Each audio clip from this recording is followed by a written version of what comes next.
Neste vídeo vamos demonstrar a fórmula integral de Cauchy para derivadas e faremos também um exemplo. Esse teorema essencialmente diz que uma função analítica possui derivadas de todas as ordens. E, além disso, dá uma fórmula, em geral, para essas derivadas. Então, o teorema essencialmente diz o seguinte, se f é uma função analítica numa região A, então todas as derivadas de todas as ordens de f existem em A, as quais, por sua vez, são também analíticas em A. Além disso, essas derivadas podem ser obtidas da seguinte forma. Isso aí a gente consegue obter pontualmente quanto é que vale a derivada. Se Z0 é um elemento de A e C é uma curva fechada simples contida em A, cujo interior é simplesmente conexo e contém o ponto Z0, então a n-ésima derivada em Z0 é dada por essa fórmula aqui. É parecido com a fórmula integral de Cauchy. A questão é que aqui vai ter um n fatorial, aqui em cima, dividido por 2πi, integral complexa sobre a curva, de f de z dividido por z menos z0. Aí uma diferença para a fórmula integral de Cauchy é que aqui fica elevado a n mais 1, esse denominador. Aqui onde n vai variar, 1, 2, 3 e assim vai, e fn de z0 denota a n-ésima derivada de f no ponto z0. Então veja que no caso de funções complexas, a gente tem uma coisa bem impressionante com relação a funções reais, Porque basta que a gente conheça que a função complexa é analítica, que aí a gente sabe que ela tem todas as derivadas de todas as ordens. Se a gente fosse fazer um análogo com funções reais, seria você ter uma função que é diferenciável e daí o resultado já diz que ela então é C infinito, ou seja, ela é infinitamente diferenciável. Aqui no caso complexo é verdade, é o que está dizendo esse teorema. Mas no caso para funções reais isso é falso, tá? Ou seja, essa informação de que a função é diferenciável implica que ela tem todas as derivadas de todas as ordens. Isso aqui é verdade para esse caso de funções complexas. Para funções reais é falso. E aí, só para exemplificar, é também uma curiosidade, como é que você sabe que é falso no caso real? Você poderia usar, por exemplo, a função de Weierstrass. A função de Weierstrass é uma função, um exemplo de uma função real, que é contínua quase sempre, mas não é diferenciável em nenhum lugar. Aí, como é que você sabe que existe uma função real que ela é diferenciável, mas que, por exemplo, não tem a segunda derivada? Você pode pegar e considerar a integral da função de Weierstrass. A integral da função de Weierstrass, ela é diferenciável, pelo teorema fundamental do cálculo, uma vez que ela é contínua, mas ela não tem segunda derivada. A função de Weierstrass não é diferenciável em nenhum lugar. Então, a partir da função de Weierstrass, dá para você construir, pegando a integral dela, uma função que é diferenciável, mas que não tem segunda derivada, que contrasta com esse nosso caso complexo, que basta saber que a função é analítica, então ela tem derivadas de todas as ordens. Então, feito esse comentário, vamos passar à demonstração do teorema. Então, vocês vão observar que a demonstração é um processo de indução, tá? Vamos começar com o caso n igual a 1. Para isso, eu vou fazer umas considerações iniciais. A gente tem que a nossa curva, a imagem da nossa curva é um conjunto compacto. Isso porque C é a imagem de uma função contínua, que é a parametrização R de t, com t entre A e B. Então, aí você tem que ser a imagem de uma função contínua no compacto. Então, essa própria imagem aqui é o conjunto compacto. Então, aí a gente está considerando aqui no enunciado do teorema que Z0 é um ponto interior à curva, Z0 é ponto interior. Então, fazendo uma figura, a gente teria mais ou menos essa situação aqui, Você tem aqui a curva C, você tem o ponto interior Z0, e aí o que é que a gente pode fazer? A gente sabe que a distância entre um conjunto fechado e um compacto é atingida, Então, digamos que a distância desse ponto Z0 aqui para a curva, já que a curva é um compacto e Z0, como é um ponto isolado, é um conjunto fechado, essa distância, por exemplo, é delta. Então, a gente pode supor, que a distância de Z0 até C, que isso aí é um delta, e aí a gente pode pegar eta igual a delta sobre 2. E aí nós podemos considerar uma bola centrada em Z0 com raio eta. Então aí a gente pega esse eta e forma aqui uma bolinha em torno de Z0 com esse raio eta. E a essa bolinha a gente chama de U, por exemplo. Então aqui U é o disco centrado em Z0 de raio eta. Daí se a gente tem qualquer outro Z aqui dentro desse disco e a gente tem um W, que pertence a essa nossa curva C, quando a gente olha para um módulo, a distância aqui entre esse W e esse Z, a gente vê o seguinte, ó. Se a gente tem Z em U e W em C, então quando você vai olhar a distância de Z para W, isso aí é o que, né? Você pode usar a desigualdade triangular inversa. Você compara W com Z0 e Z com Z0. Só que aí a distância de W para Z0, isso é maior ou igual do que delta, né? Isso porque delta é a distância, né, entre Z0 e a curva. Portanto, se você pega qualquer outro elemento da curva, a distância ela será maior ou igual que delta. E aí, a distância de Z para Z0, isso é menor do que eta. Só que aqui, como tem um sinal de menos, você inverte a desigualdade, né? Então, isso fica maior ou igual que menos eta. Então, aqui, ó, delta menos eta. Só que aqui, por essa escolha do nosso eta, você tem que delta é 2 eta. Então, isso aqui é 2 eta menos eta, que isso é igual a eta. Então, a distância entre Z e W, sendo W qualquer elemento da curva, isso é maior ou igual que esse eta. Aí agora vamos fazer a indução, né? Então, vamos fazer o caso da primeira derivada, que é considerando n igual a 1. Aí, para facilitar a notação, eu vou fazer o seguinte. Você tem que, pela fórmula integral de Cauchy, f de z, no ponto z, né? Isso é 1 sobre 2πi, integral em c, de aqui, por exemplo, f de xi, dividido por xi menos e de xi. Você tem isso pela fórmula integral de Cauchy. Só que aqui, para não ficar carregando essa notação integral, porque de fato eu vou utilizar a definição de derivada, onde eu vou essencialmente diferenciar essa integral aqui. Então, para não ficar carregando essa notação integral, eu vou definir isso aqui como sendo g de z, porque eu vou fazer o quociente de Newton utilizando essa integral aqui. Então, eu vou chamar de g de z, tá? Para não ficar misturando com essa f. E aí, eu vou avaliar o seguinte. Eu vou querer mostrar, né, nesse caso n igual a 1, que quando você faz o limite, quando z tende a z0, aí eu vou analisar realmente com a definição derivada. Eu vou fazer, ó, g de z menos g de z0 dividido por z menos z0. E aqui eu vou mostrar que a diferença disso menos f1, né, que seria a primeira derivada, você vai trocar onde tem n por 1. Então aqui, ó, 1 fatorial, você vai ver que aqui em cima fica 1, e aqui 1 mais 1 fica 2. Então, eu vou mostrar que a diferença disso com 1 sobre 2πi da integral em c, aí aqui fica f de xi dividido por xi menos z0 ao quadrado de xi. Veja que mostrar que esse limite aqui é igual a zero é a mesma coisa que está mostrando que g' de z0 é exatamente 1 sobre 2πi integral em c de f de xi sobre xi menos z0 ao quadrado de xi.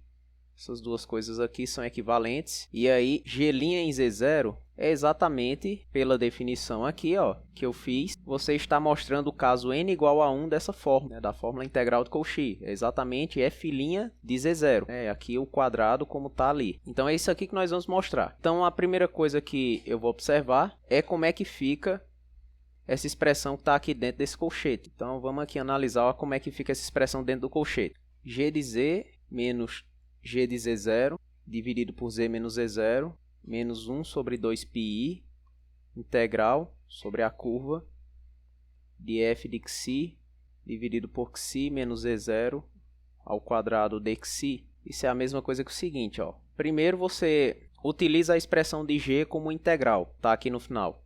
Então fica assim, ó, 1 sobre 2πi. Você pode até deixar em evidência, né, 1 sobre 2πi.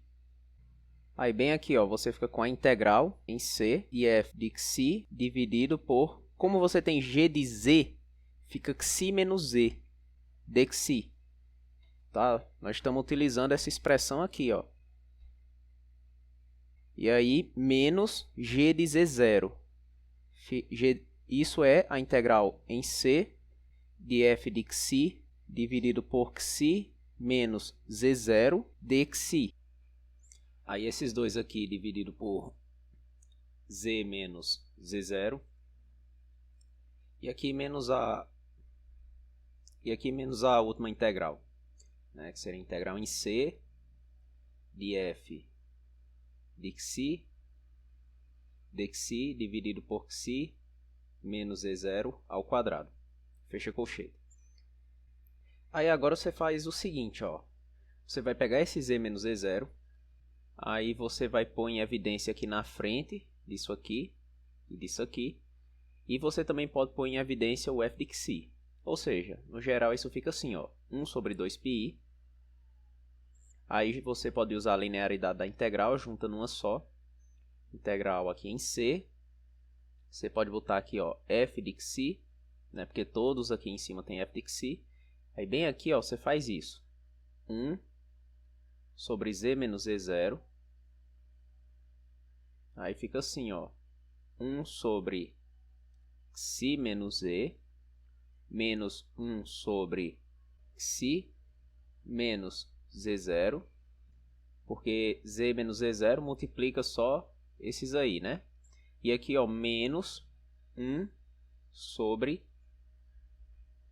xi menos z0 ao quadrado. Pronto. Aí isso aqui de xi. Aí o negócio é observar como é que isso aqui que está dentro desse parêntese grande, como é que vai ficar, né? Mas fica assim, ó. A gente repete aqui 1 sobre 2πi. Aí aqui integral em C. F de xi. Aí aqui, ó, esses dois aqui que está dentro desse colchete mais interno, você faz o MMC. Então fica assim, ó. 1 sobre z menos z0. Quando você faz o MMC, você repara, ó, que nesse daqui da frente vai ficar isso, ó, xi menos z0 menos, aí bem aqui, ó, vai ficar xi menos e dividido pelo produto, né? Xi menos z que multiplica xi menos z0. Só que aqui você observa, ó, que xi cancela com menos xi. E aqui, ó, você fica com z menos e0. Então essa parte aqui de cima é só z menos e0, né? E aqui fica do jeito que está, menos 1 sobre xi menos e0 ao quadrado. Aí agora você pega e cancela esse com esse de cima. Quando você faz isso, você vai ficar com 1 sobre 2πi, integral em C, de f de xi. Aí aqui você ficou com isso aqui, ó, 1 sobre xi menos e,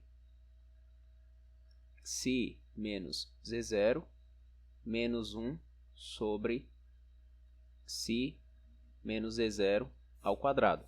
Aí você nota que você tem, ó, bem aqui xi menos e0, e aqui você tem ele vezes ele mesmo, né? Que você está ao quadrado. Então você pode pôr em evidência 1 sobre xi menos e0. Isso aqui na verdade pode ser escrito assim, ó. Eu vou reescrever aqui. A gente pode pôr em evidência 1 sobre xi menos e0. E aqui fica assim. 1 sobre xi menos e menos 1 sobre xi menos e0 de xi. Né? Você puxou um desses xi menos e0 aqui para pôr em evidência. E aí você faz o MMC nessa parte de dentro aqui desse colchete. Você vê que aqui para cima vai subir xi menos e0 e para esse vai subir, ó, xi menos e. Só que tem esse sinal de menos bem daqui, então, ó, fica menos xi mais e. Então maravilha, ó, você vê que esse vai cancelar com esse e aqui em cima vai ficar z menos e0 e embaixo o produto. Então fica assim, ó, que vai ficar 1 sobre xi menos e0. Aí aqui em cima, como eu falei, fica z menos e0 e embaixo fica o produto.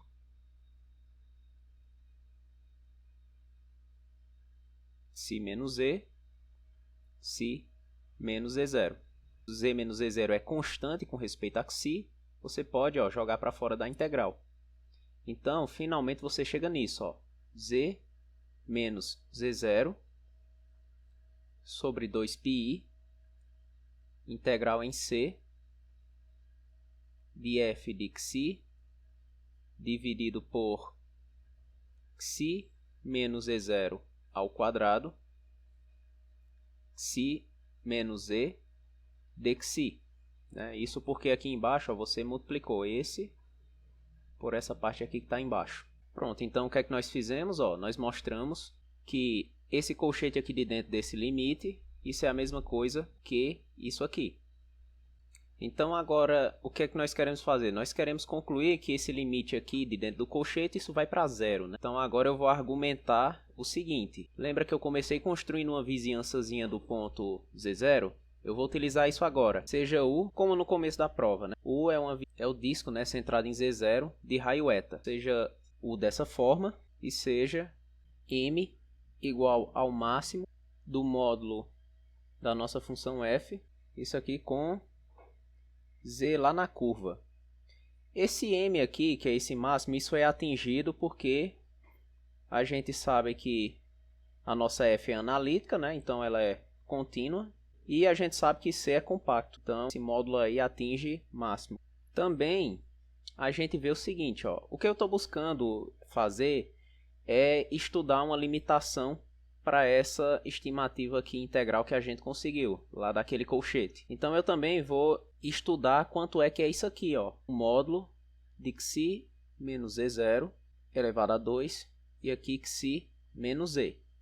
Bom, aí isso aí, essa estimativa eu tenho também, eu fiz aqui no começo. Ó. Quando você pega qualquer z que está em U e um elemento da curva, quando você faz a diferença entre eles, isso dá ó, maior ou igual que eta. Então, isso aí a gente sabe que é o módulo, né, o módulo do produto é o produto dos módulos.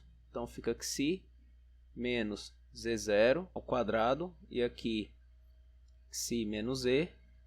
Só que o primeiro né, é maior ou igual do que eta ao quadrado e o segundo é maior ou igual do que eta.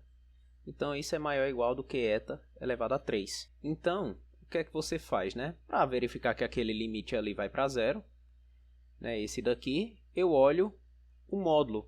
Né? Eu olho que o módulo dessa diferença aí que está dentro do colchete vai para zero. Então vamos olhar isso. Né? Então quando você passa o módulo aqui nessa diferença, como a gente viu aqui nessa primeira construção que tínhamos feito, essa diferença significa exatamente essa igualdade aqui. Ó. Então, significa passar o módulo nessa diferença, significa passar o módulo nessa parte aqui. Então, a gente tem que ser a mesma coisa que passar aqui o módulo em z menos e0 sobre 2πi integral c de f de xi de xi dividido por xi menos e0 ao quadrado, xi menos e, aqui fecha o módulo. Só que aí nós podemos fazer o seguinte, ó, isso é menor ou igual, aí aqui ó, módulo de z menos e0, né, você quebra isso aqui no produto né, dos módulos e também já aproveita para passar o módulo que está fora da integral para dentro da integral. Então aqui, vezes, aqui embaixo a gente pode deixar 2π, né? Porque o módulo de i é igual a 1, então fica só 2π. E aqui integral em c do módulo de f de xi. E aqui o módulo de xi menos z0 ao quadrado, módulo de xi menos e. Tudo isso aqui de xi. Só que aí nós usamos aqui as limitações que fizemos acima. A gente tem ó, que esse módulo é maior ou igual do que eta elevado a 3. Então, o inverso disso é menor ou igual do que 1 sobre eta elevado a 3.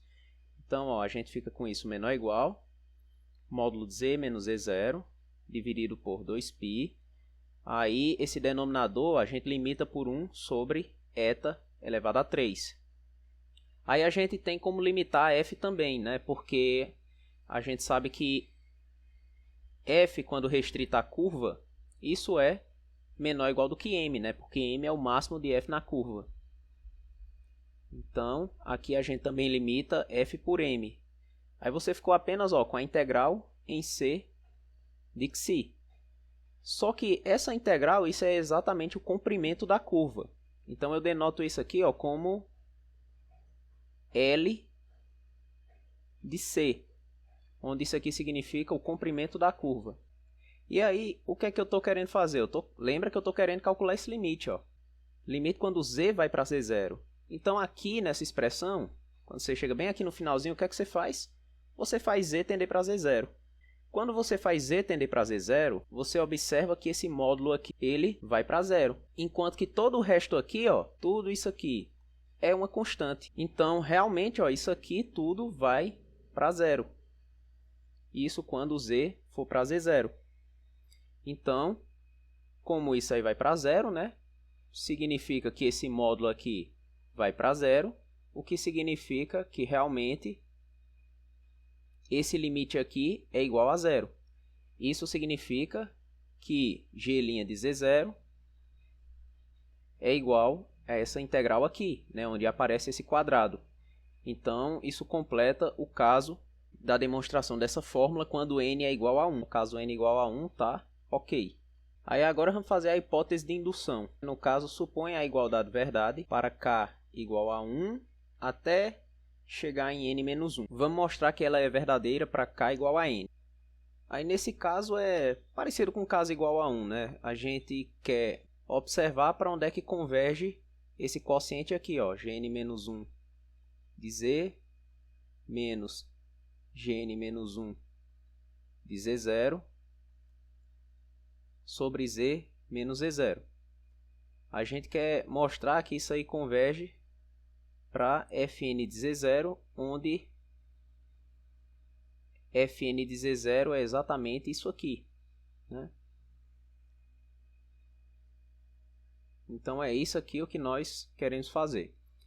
Aí a gente sabe que pela hipótese de indução, essa g que a gente definiu bem aqui, ó, que é exatamente dado pela fórmula integral de Cauchy, ela é n-1 vezes diferenciável, né, pela hipótese de indução.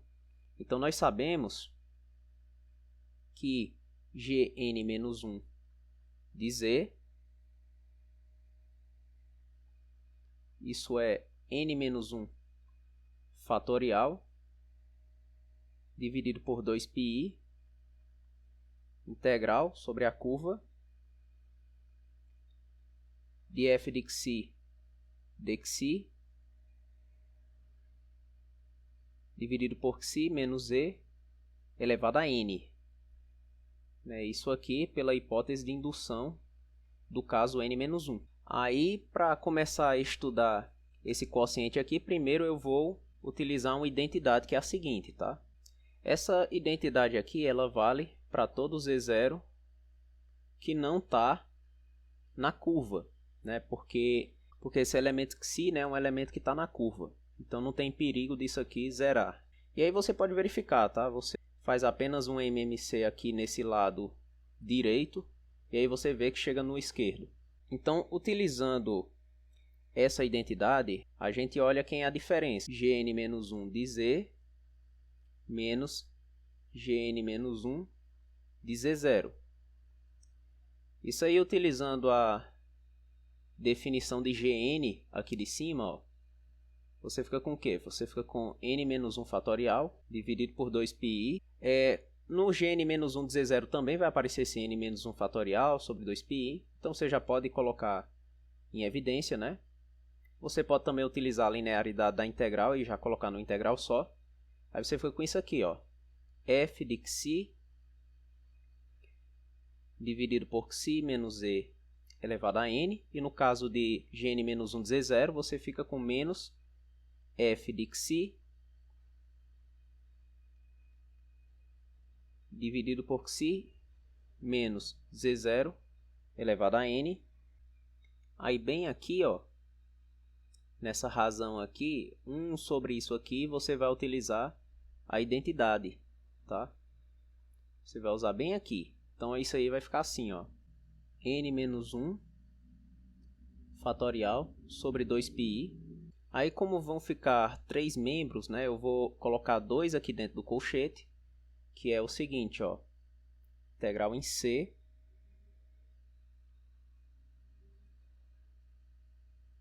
de f de xi.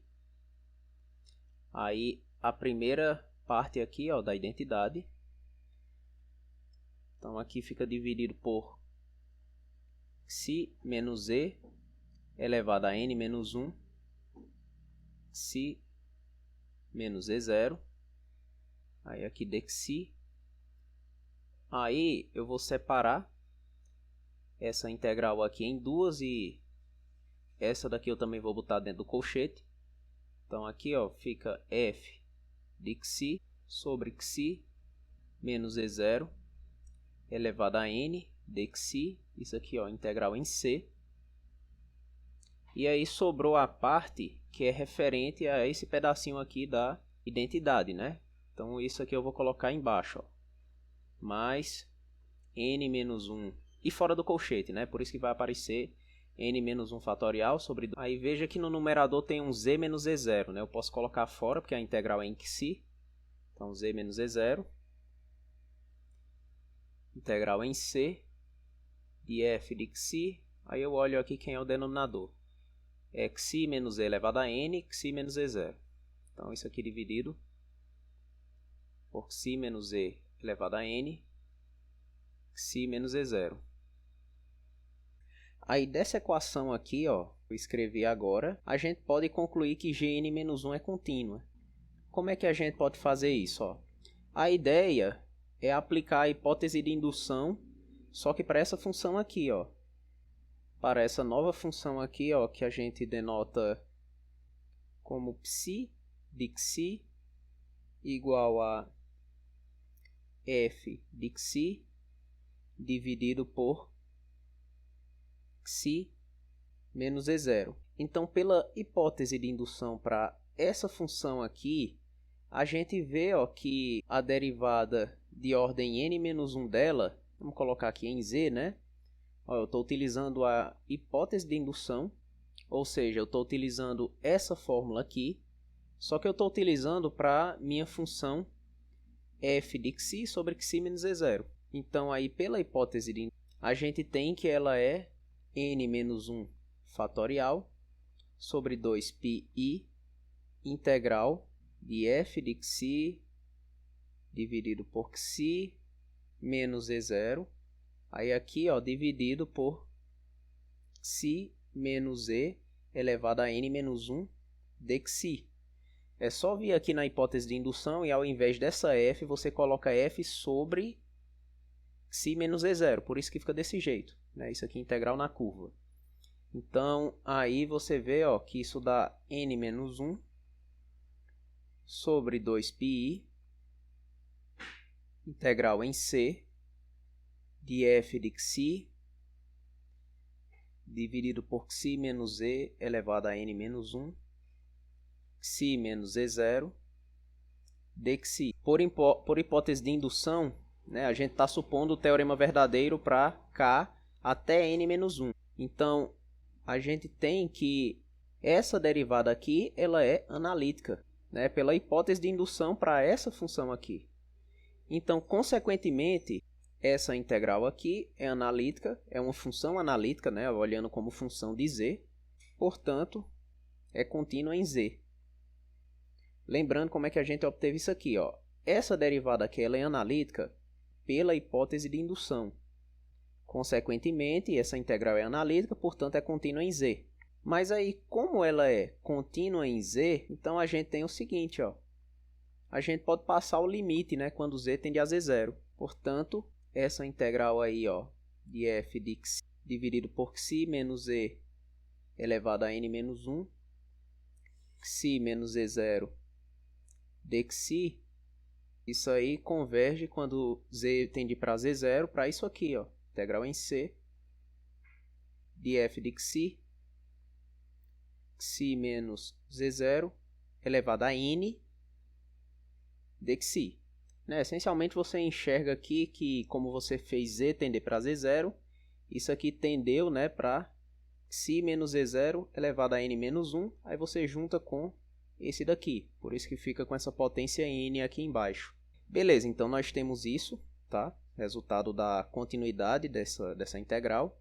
E a gente tem mais algumas coisas, ó. como a gente supôs lá no começo, a distância de Z0 para C é delta, e aqui por baixo, né, delta é a mesma coisa que 2 eta. Aí a gente também supôs que a f é limitada, ela tem um máximo, né, na curva, esse máximo m. Então a gente pode fazer o seguinte, ó, se a distância entre Z0 e a curva, isso é igual a 2 eta, se a gente tem também que o módulo de f de z, isso é menor ou igual que m, isso aqui para todo z pertencente à curva, né? Isso aqui pelo argumento anterior, né? Já que a curva é um compacto, é natural que atinja máximo. E também a distância entre z e z0 menor do que eta, o que tem sentido ocorrer também, já que a gente, olhando para a figurinha lá atrás, né? A gente está pegando o z aqui nesse disco, né? Então, z aqui tem distância para z0 menor do que eta. Então, a gente tem o seguinte, ó, quando a gente olha para esse termo aqui, chamar ele aqui de 2 estrelas, quando a gente olha para ele em módulo, o módulo, aqui você tem z menos z0, e aqui tem um n menos 1 fatorial, né? Integral em c de f de xi dividido por xi menos e elevado a n, xi menos e0 de xi. Quando a gente olha para esse módulo, a gente pode fazer algumas limitações. Vou passar aqui para outra página para a gente continuar. A gente pode separar isso aqui no produto dos módulos e a gente pode passar o módulo para dentro da integral. Então isso fica, ó, menor ou igual do que módulo de z menos z0 sobre 2π, né? Esse i vai sumir porque módulo de i é igual a 1. Aí aqui n menos 1 fatorial, integral em c. Aí você passa o módulo todo para dentro desses elementos na integral, ó. F de xi, aí aqui para baixo passa para xi menos e elevado a n. Aí aqui xi menos e0, aí aqui dxi. A f é limitada nessa curva por m, né? Então você já pode ir retirando alguns termos, ó. Isso fica z menos e0, n menos 1 fatorial, 2π, aí você, ó, retira m, que é desse módulo de f. Daqui você tem xi menos e. Só que você tem, ó, que xi menos e, isso é maior do que eta. Esse aqui, ó, também é maior do que eta. Porque xi faz parte de C, né? E z e z0 estão dentro daquele aberto U. Então é só olhar para a figurinha, ó. Quando você faz a diferença de um elemento que está em U e um elemento que está na curva, isso é maior ou igual do que eta. Pode olhar aqui para a figurinha também. Então, quando você inverte, o sinal de desigualdade inverte também, né? Você fica com 1 sobre essa diferença em módulo menor do que 1 sobre eta. Portanto, ó, isso aqui fica menor do que 1 sobre eta elevado a n. E para esse outro produto aqui, e para esse outro elemento do produto, você fica com 1 sobre eta. E bem aqui, ó, você fica com a integral em c apenas de dxi. Então, isso aí, ó, é a mesma coisa que isso, ó. Módulo de z menos e0 sobre 2π n menos 1 fatorial m sobre xi elevado a n mais 1. E a integral de dxi é o comprimento da curva, né? Lembra que L aqui é o comprimento da curva. E aí o que é que acontece? E aí o que acontece é que você tem que isso aí vai convergir para zero quando z tende para z0, né? Porque, ó, esse módulo que está bem aqui na frente é o que vai controlar essa convergência, né? Esse módulo ele vai para zero e todo o resto fica constante, né? A única coisa que se mexe aqui é essa diferença, z menos z0. Portanto, bem aqui, ó, você tem que esse termo converge para zero. Então, olhando bem para cá, então, olhando para essa expressão aqui, daqui até aqui, tá? Como é que você vê que G é contínuo a partir disso? Você vê da seguinte forma, ó. Você observa que quando você faz z tender para z0, né, aqui você está olhando a continuidade em z0, né? Você faz z tender para z0, Aí, o que é que nós começamos estudando? Estudamos essa expressão aqui, ó. Se você olhar aqui nessa página, a gente construiu essa nova função, concluiu que ela é analítica, contínua. Portanto, essa primeira expressão, ela converge para isso aqui quando z tende para z0. Então, essa primeira expressão, ela converge quando z tende para z0 para isso aqui, f de xi, integral em c, né, de f de xi dividido por xi menos z0 elevado a n de xi. Então, veja que bacana, ó, ela converge para esse elemento e esse elemento aqui, ele já é igual a esse aqui que tem um sinal de menos. Então, naturalmente, ó, esse cancela com esse. E aí, por essa conclusão aqui, esse estudo que a gente fez desse último pedaço aqui que eu marquei com 2 estrelas, a gente viu, ó, que esse último pedaço, ele converge para zero. Então, aqui, ó, esse último pedacinho vai para zero. Então, quando z tende para z0, a diferença gn-1 menos gn-1 de z menos gn-1 de z0 converge também para zero. Né? Então, o que é que a gente concluiu? Conclusão, quando z tende para z0, gn de z menos gn-1 de z0 converge para zero. Né? Mas isso é equivalente a exatamente gn-1 de z convergir para gn-1 de z0. Né? E o que é que significa? Significa que gn-1 é contínua. Tá certo? Então, foi assim que a gente estudou a continuidade. Né? Tem cuidado para observar esses detalhes. Você viu que esse primeiro termo aqui dentro do colchete convergiu para esse elemento. Esse elemento se cancelou com o que está aqui do lado de verde. E esse último elemento de preto, ele vai para zero. Então, toda essa diferença aqui, ó, gn-1 de z e gn-1 de z0 vai para zero. Isso significa a continuidade de gn-1, né? Então, beleza. Aí, agora, nós vamos estudar o quociente da derivada, né? Já reutilizando essa expressão aqui de gn-1 de z e gn-1 de z0. Vamos reutilizar essa expressão. Então, vou jogar ela lá na última página. Você tem que a diferença, né, gn-1 de z menos gn-1 de z0 é isso aqui. Aí, agora, você vai pegar e dividir por z menos z0, né? Porque a gente vai analisar para onde é que isso aí converge, né? Então, você divide aqui, ó, por z menos z0, consequentemente, você divide dos dois lados. Então, bem aqui, ó, você dividiu tudo por z menos z0.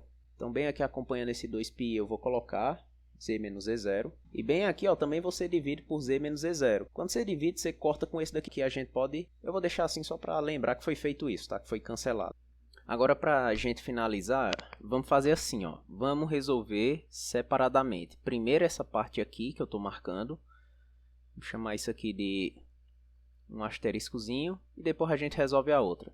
Isso porque essa primeira parte aqui, asterisco, é um pouquinho mais delicada. Tá? Então, vamos fazer ela separadamente. Então, você tem o seguinte, ó. Asterisco.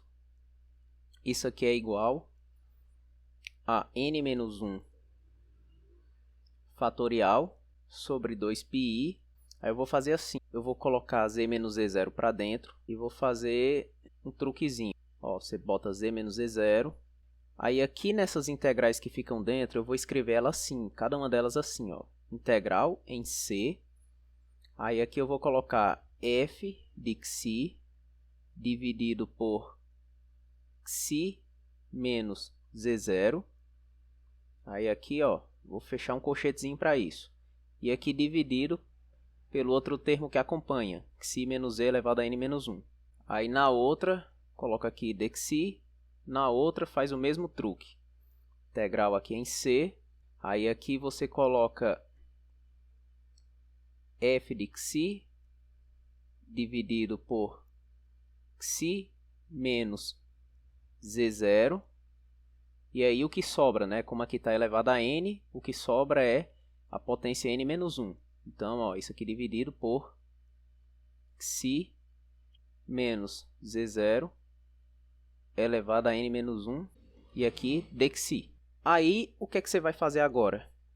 você vai utilizar a hipótese de indução para essa função aqui que está dentro do colchete. Qual é a hipótese de indução para ela? Vamos voltar para cá. Ó. A gente já tinha feito uma vez. Ó. Você chama essa função que está dentro do colchete de psi. Né? Então, voltando para lá, ó, chama de psi, tá? Chama de psi de xi. Então, vamos fazer a substituição aqui. Ó. Fica n-1 fatorial. Aí, bem aqui, ó, você ficou com integral.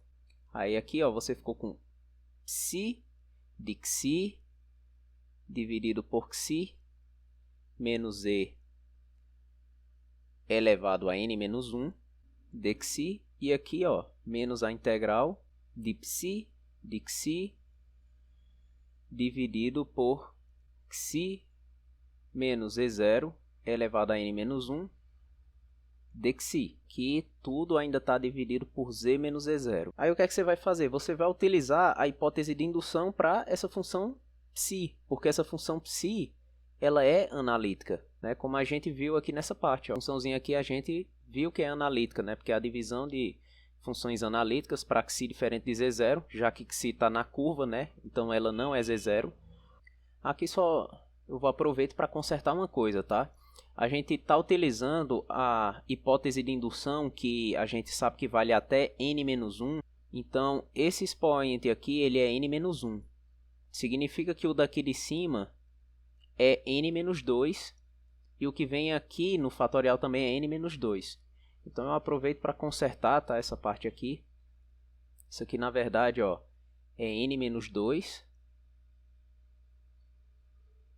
E bem aqui também é n-2, tá? E veja que essa divisão aqui, como a gente tinha feito naquela hora, é exatamente psi em xi, né? Então, o que é que você vai fazer, ó? Dessa fórmula que está aqui, você vai jogar para dentro n-2 fatorial sobre 2πi. Então, ó, significa que você deixa aqui fora esperando, né, um n-1 e joga para cá para dentro, ó, um n-2 fatorial sobre 2πi. Aí aqui você bota a primeira integral. Aí aqui também, né, porque você usa distributividade. Aí, como sempre, né, deixa dividido por z menos e0. Aí agora o que é que você faz? Você usa a hipótese de indução, que é exatamente essa aqui, ó, que é a fórmula de Cauchy, né? A fórmula da derivada de Cauchy, só que você utiliza para n-2, né? Então, veja que essa fórmula que está aqui do lado direito é a fórmula que coincide com o que está aqui dentro, né? Aí você observa, por essa hipótese de indução, que isso é exatamente φ elevado a n-2, né? Que é a derivada de ordem n-2.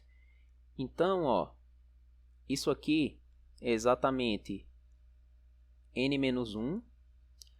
Aí você usa nessa parte a hipótese de indução. Isso dá a derivada de ordem n-2 em z, né? Menos, aí essa outra dá, pela hipótese de indução, a derivada de ordem n-2 em z0, né? Observa bem aqui que o que está aqui dentro, né, é o que está aqui embaixo. Se está z0, então, naturalmente, é φ em z0. Se aqui está z0, né, então, naturalmente, aqui é φ em z0. Então, você chega nisso e aqui dividido por z menos z0. Aí, o que é que você faz? Você aplica o limite quando z tende para z0. Então, aqui, ó, você faz z tender para z0. Bem, aqui você faz o limite. Quando você faz o limite, você fica com isso, ó, n-1, limite, quando z tende a z0, de psi n-2 de z menos psi n-2 de z0 dividido por z menos z0. Só que o que é esse quociente aí? Esse quociente é o quociente de Newton, né? Isso resulta na derivada. Então, isso é exatamente n menos 1. A derivada, né, aumenta 1 na derivada, então vem para cá, ó. E se n menos 1, né, porque você somou 1, n menos 2 mais 1, você aumentou uma derivada em z0. Beleza? E aí você usa novamente a hipótese de indução para você descrever aqui a fórmula de π elevado a n menos 1. Então aqui, ó, igual, você vai usar novamente a hipótese de indução. Então você fica assim, ó, aquele n menos 1 está esperando, está parado, e aí você descreve como uma integral, né? Nesse caso, ó, como você está em n menos 1, então ó, você está utilizando a fórmula de Cauchy com hipótese de indução para esse n igual a n menos 1. Então fica assim, n menos 1 fatorial sobre 2πi integral em c de π em xi dividido por xi menos z0, né? Até porque aqui, ó, a derivada é em z0, então o termo que aparece aqui embaixo é z0. Aí, como você está lidando com n menos 1, n menos 1 mais 1 é n. Então o expoente aqui, ó, fica n e aqui dxi. Aí você usa a definição que a gente deu para essa psi, né? Essa psi é exatamente esse quociente, f de xi dividido por xi menos z0. Então aqui você volta, ó, igual a n menos 1 dividido por n menos 1 fatorial sobre 2πi integral em c de f de xi dividido por xi menos z0, que é a definição de psi, né? E aqui ainda está dividido por xi menos z0 elevado a n. Aí você faz a primeira pelo inverso da segunda e vê, né, que esse termo com expoente n vem para cá, ó, xi menos z0 elevado a n. Aí você junta, né? Então, ó, fica exatamente xi menos z0 elevado a n mais 1 dxi.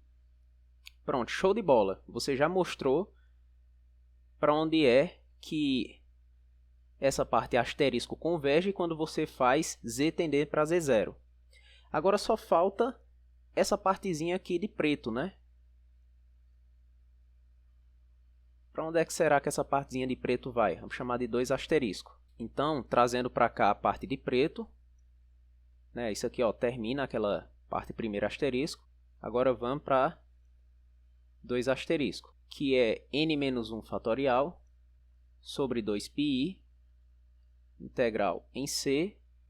Esse z menos z0 cancela com de baixo, né? Então já fica a integral f de xi dividido por xi menos e elevado a n, e aqui xi menos z0 dxi. E agora aqui não tem segredo não, tá? Aqui é só passar o limite quando z tende para z0. Usa o fato de que isso aqui é contínuo, tá? Nós já mostramos isso, ó, que essa parte é contínua. É só lembrar daqui, ó. Lembra dessa parte aqui que a gente fez antes, nesse quadrado. Esse termo aqui ele é contínuo, então você pode fazer z tender para z0, que isso aí naturalmente vai convergir para isso, ó. n menos 1 fatorial dividido por 2πi integral em c de f de xi. Aí aqui embaixo onde tem um z, ele vai para z0. Então fica xi menos z0 elevado a n, e aqui xi menos z0. Aí você junta numa potência só, né? Então aqui em cima, ó, fica elevado a n mais 1. E aqui dxi. Pronto, então a gente conclui o seguinte, ó. Como a gente sabe para onde converge tanto esse primeiro termo aqui de asterisco quanto esse segundo termo, então a gente conclui. Finalmente vamos concluir o teorema. Ó, veja só, finalmente a gente conclui que esse quociente Gn-1 de z menos Gn-1 de z0 dividido por z menos z0, isso converge para asterisco mais 2 asterisco, né? Isso quando o z tende para z0, né? Exatamente por causa dessa continha aqui, né? Aí beleza, vamos olhar o que é que deu asterisco. Asterisco deu isso aqui, ó, n-1, né? Vamos colocar aqui embaixo, ó. Deu n-1, aí aqui n-1 fatorial sobre 2πi integral em C de f de xi menos E0 elevado a n mais 1 de xi, né? Que é exatamente o que está aqui, ó. E 2 asterisco, converge para onde? Converge para essa parte aqui, né? Que eu aproveito até e já copio. Então, deixa eu botar bem aqui, ó, mais aquela partezinha de preto ali. Então, tá aqui, ó, converge para isso. Aí, finalmente, vamos concluir o teorema. Por quê? Porque, ó, esse menos 1 cancela com o 1 vezes que aparece aqui, ó. Cancela com esse termo todo. Então, o que é que sobra? Sobra n vezes n menos 1 fatorial sobre 2πi, integral em C, de f de xi, dividido por xi, menos z0 de xi. Só que n vezes n menos 1 fatorial é a mesma coisa que n fatorial, né? Aqui dividido por 2πi, integral em C, de f de xi menos z0 elevado a n, de xi. Então, ó, show de bola. Veja que o que está aqui nesse lado direito, esse termo aqui, já é, ó, esse lado daqui da fórmula integral de Cauchy. Beleza, mas por um outro lado, a gente está olhando a convergência da função Gn-1, né, da derivada de ordem n-1. Então, naturalmente, isso aqui por outro lado, converge para onde? Converge para a derivada de ordem n, né? Então, converge para Gn de Z0. Só que lá pelo comecinho, a gente definiu essa G essencialmente como sendo a f, né? A gente definiu a G como sendo essa expressão integral. Então, isso aí é a mesma coisa que Fn de Z0. Então, veja que maravilha, a gente concluiu o teorema. Fn de Z0 é igual a essa expressão, n fatorial sobre 2πi, integral de f dividido por esse termo xi menos E0 elevado a n de xi. Né? Isso para qualquer n natural, né? A gente conclui isso aí a partir da hipótese de indução. Então, está provado aí o teorema. Aí, para a gente finalizar, só um exemplo. Ó. Vamos calcular essa integral aqui. dz sobre z menos 1 ao quadrado dividido por módulo de z igual a 2. Esse exemplo aqui, você poderia tentar utilizar a fórmula integral de Cauchy sem ser para a derivada, né, como da aula passada, que é essa daqui. Tentando mexer com frações parciais, provavelmente vai dar certo. Como a gente tem essa potência quadrática aqui, é mais fácil utilizar a fórmula integral de Cauchy para as derivadas, né? Então aqui é fazer a identificação das coisas, né? Primeiro, quem é a função, né?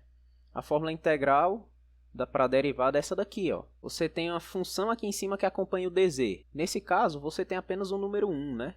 Que acompanha esse dz. Então a gente tem que nossa função f de z, ela é constante igual a 1. E aí a gente tem o que mais? Aqui, ó, a gente geralmente faz assim. A gente, quando quer calcular a integral, a gente passa o 2π multiplicando, passa o n fatorial dividindo. Como a gente está bem aqui nessa questão com quadrado, né? Então, supõe que n é igual a 1, né? Então, nesse caso, ó, o n é igual a 1. Porque você, ó, para ter esse quadrado é a mesma coisa que ter 1 mais 1, né? Você comparando aqui com a fórmula integral, né? E aí, o que é que você faz? Como n igual a 1, então n fatorial também é igual a 1, porque 1 fatorial é 1, né? Então, você tem, ó, que a primeira derivada, f' em 1, isso é, eu estou utilizando já a fórmula integral de Cauchy para a derivada, tá? Esse n como é 1, então significa que é a primeira derivada que eu posso denotar como f'. O z0, né? Só para denotar, né? Logo aqui, o z0 é igual a 1. Então, por isso, ó, f' de z0, isso é 1 fatorial, né? Que você pode deixar só com 1. Aí aqui, 2πi integral sobre essa curva, né? Que eu até fiz a figurinha aqui em cima. É o círculo no plano complexo de raio 2. Aí aqui, dz sobre z menos z0, só que nosso z0 é 1, ao quadrado. Então, aí para calcular a integral, é só você passar o 2πi multiplicando f' de 1. Então, ó, essa integral, módulo de z igual a 2, de dz sobre z menos 1 ao quadrado, isso é 2πi vezes f' em 1. Só que aí, por sorte, né, facilita muito a nossa vida, a tua função é constante. Então, a derivada dela é igual a zero. Né? Então, independente do ponto que você vai colocar aqui, isso aqui é zero. Então, a resposta dessa integral aí é igual a zero. Né? Se você fosse fazer utilizando a fórmula integral de Cauchy para tentar utilizar frações parciais para dividir em duas integrais, provavelmente você vai levar mais tempo para resolver, né? Por esse caminho aqui, utilizando a fórmula integral de Cauchy para derivada, sai de forma mais rápida, tá bom?